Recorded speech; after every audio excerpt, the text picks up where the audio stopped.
Hello, magic makers, and welcome back to the Metaphysical Apothecary. We are your hosts, Shannon and Megan. Hi, everyone. Also known as the Scorpio Sisters, here to explore the mysterious, the magical, and the arcane. Of course, tied up in all of the counterculture and all of the things that we're talking about are shifts in society. Paganism has been closely tied to people searching for freedom.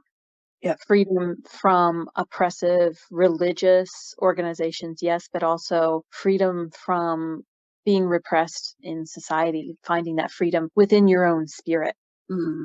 Leading into the 60s and 70s, we have the actual invention of Wiccanism. Wicca is loosely based on ancient traditions and ancient knowledge, but it does have a starting point. Yeah. No offense meant, but history. And in the 40s, Gerald Gardner was gathering information, was able to create a coven and publish books and start the ball rolling. During that time, the world was just coming off of World War II. Yeah. And it ended in the 40s. There was all of this chaos and disrepair. Parts of Europe were under surveillance by, England, France, United States, and the Soviet Union at that time. Mm-hmm. And you had another war in the 50s against North Korea. There was a lot going on. You had Red Scare happening in the United States, so the government was starting to become paranoid and heavy surveillance on their own citizens and having their own citizens surveil each other about who would be a communist and who wasn't a communist. And there was a great deal of paranoia, fear, and wounds that had not yet been healed over from the previous wars. And with Wicca, there was that sense of, well, we can come together. We can heal it. We don't need to be afraid. We don't need to be so paranoid. Right. Witchcraft gives us a sense of power and control over what happens to us, and it gives us true energetic control over what happens to us as well. But there's that peace of mind that contributes to our ability to handle what life throws at us. And that's exactly what Wicca did for the community, giving us that option of, you could do it yourself. You don't need a middleman. You don't need a reverend, a priest, a nun, a government official to tell you it's okay. You can make it okay. And if you can come together and you have a high priest or high priestess, you can even make it even better. And of course, this is Gardner and his cohorts kind of reaching all the way back into the past from before Christianity kind of became the norm in terms of how people practice spirituality, into when people did kind of really have control over their own spiritual lives. So that's reaching all the way back. So that's kind of what Wicca was doing in a world that was mired in fear. And it's interesting because that is a theme that we've seen over and over again through this discussion, is that people react spiritually to fear in different ways in each decade. So you have the beginning of this journey kind of in Wicca, where people are given the control back over their spirituality, and the journey kind of scrolls through to the present, where people are looking around and going, yeah, not only do I have control over my own spirituality, I have control over my boundaries, and I have control over how I treat myself, and I am going to use baneful magic to get it done. But of course, Wicca isn't where it ends. We could keep going back to where recorded history kind of begins if we wanted to. Yeah, ancient Egyptian hieroglyphics and the Book of the Dead. You have cuneiform, you have Sanskrit. the 40s were sort of taken up by a lot of tumult, that led to this shift in spirituality came from. But in the 30s and the 20s, all the way back to the 1890s, you had this deep fascination with the paranormal and the supernatural going on, which sort of laid the groundwork for us to be able to be what we are today. Yes. That was when the spiritualist movement really took flight, was in the 1890s, when people were starting to let go of religion as law a little bit more and rely more on industry and technology and tangible science. So people were more free to explore the paranormal, and spiritualism became sort of that darkly fascinating thing that people practiced behind closed doors. They didn't necessarily want their friends and neighbors to know that they were doing it, but they were fascinated by it. Kind of like how after the Satanic Panic, young people were going, why is everybody so upset about this? I want to know what's going on. It was very similar thing going on in the 1890s all the way through to the 1930s. People were playing with Ouija boards. They were exploring the paranormal. You had a lot of paranormal hoaxes going on at this time as well. People trying to capture pictures of spirits and ghosts on camera, trying to contact the dead. There were some really interesting paranormal communication devices that came out of this other than Ouija boards. And of course, it was the rise of the Theosophical Society, which Shannon actually knows a lot more about than I do.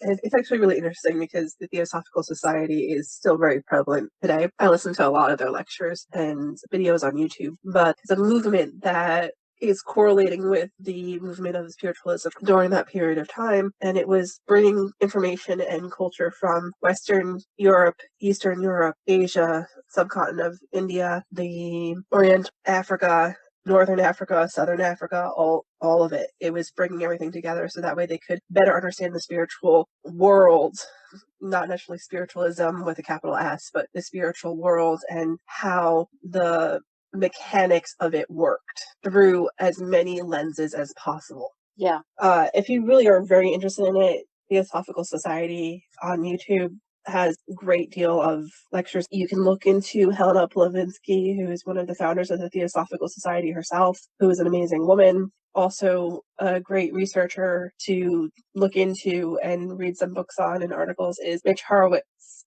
Yep.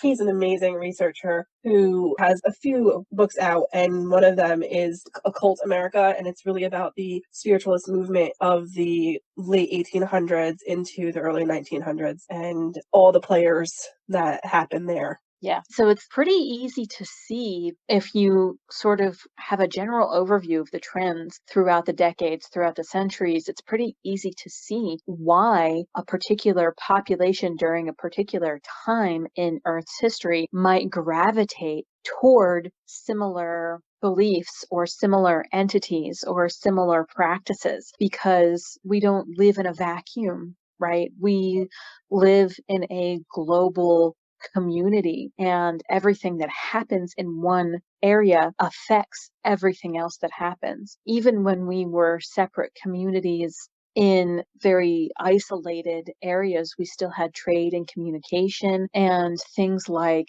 geological disasters still affected everyone. Yeah. The volcanic eruption that happened in the late 500s, I think it was 586, resulted in a global disaster that affected the earth and our ability to thrive and grow food and live for the next several decades. Disease was rampant, and people died of starvation regularly because there was so much ash in the air. Thinking about things that way, it makes a lot of sense that a lot of us would have the same handful of deities that we would want to turn to, especially now when we have such a thriving community on the internet. Yeah, there's a lot of personal gnosis happening because of internet. Whereas this person who works with Loki, personal gnosis is liking weed cookies. And who's going to say no to that? Like, who's going to say he doesn't like that, really? Because his interaction with that personal person, that's what he wants. That's exactly what personal gnosis is. He might not be asking that from me, but I am not going to say he does not need that from that person. Right. And I have heard so many people talk about sharing their marijuana with Loki in particular. So, we have this amazing ability to all kind of sit down and be like, yeah, this is kind of the communication that I had with Lucifer last week, and somebody else who's a Luciferian will be like, yeah, that sounds very similar to what happened to me when I was reading his tarot. Yeah. They're interacting with us on a personal basis, and the overarching personality very rarely changes. But what we need from them is what they're providing. Yeah. And to leap off of that point too, there's an attitude that just makes me very sad where people will say, well, a lot of the people who claim to work with Lilith or with Hecate couldn't even handle their energy. I have a problem with that because maybe somebody couldn't handle Lilith in her most sexual, most primal, fanged and taloned and winged form. But maybe that's not what they need from her. If she chooses to work with someone, she doesn't have to show them that facet or aspect of herself. She might show them a more gentle aspect of herself if and until they're ready to see that final form, or if that's even what they need.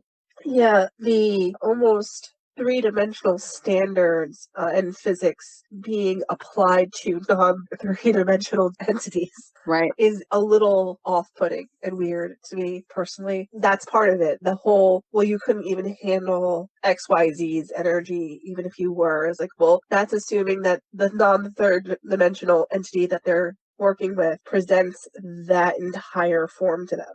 Exactly.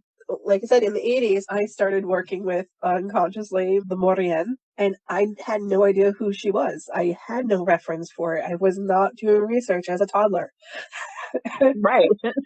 into who this entity was. But she would often appear to me as whether it was Wednesday Addams, if she was in her maiden form, or if she was appearing as her battle maiden form, if you will, or her mother form when she was Morticia Addams, and then she was Maleficent when she was her crone. Mhm. I had pop culture references to who the spirit was that I was working with, but I had no concept of who she was as a deity. The Morienne was not presenting the Washer and Ford form to me. She was presenting a Wednesday Addams, a Morticia Addams, or a Maleficent form to me. Yeah. A 3-year-old Shannon was not going to understand what a washer in the Ford was. And would have been frightened to see a one-eyed hag washing bloody rags. That would have really messed you up. Yeah, mind you, I have always gravitated towards old women in my entire life, to the point where it's kind of a joke in my family. So it would still have been very off-putting to me to see a hag with one eye washing bloody clothes. If she had two eyes, I might have gone over and gone, "Do you need help?" I can help. I help. And that's probably not something that the Morienne would have wanted me to do, so she wasn't going to present that either. Exactly. She didn't want you helping with that because that could have, again, that could have been dangerous for you as a 3-year-old. Yeah. The whole concept of like, well, that's our third dimensional reality standards being applied to entities that are not third dimensional. Right. That's not to say that these entities that so many of us are embracing at this point don't have really scary, terrifying, deep and dark aspects to them. They absolutely do, but that just means that we need to treat them with respect. And if they choose to allow us to see that aspect of them, to understand that piece of their power, to tap into a part of ourselves that reflects that, then that's what they're going to do. But if they know that that's not part of our journey, then we may never see that piece of them. Even if we know it exists, we may never see it. And in a way, that's exactly what happens with interacting with other people. We all have multiple facets, and any given situation, you will choose a facet to show to that situation. Yep. You're not showing all your facets. You're showing one or two, maybe 3, 4, a small number of them, and not your entirety of.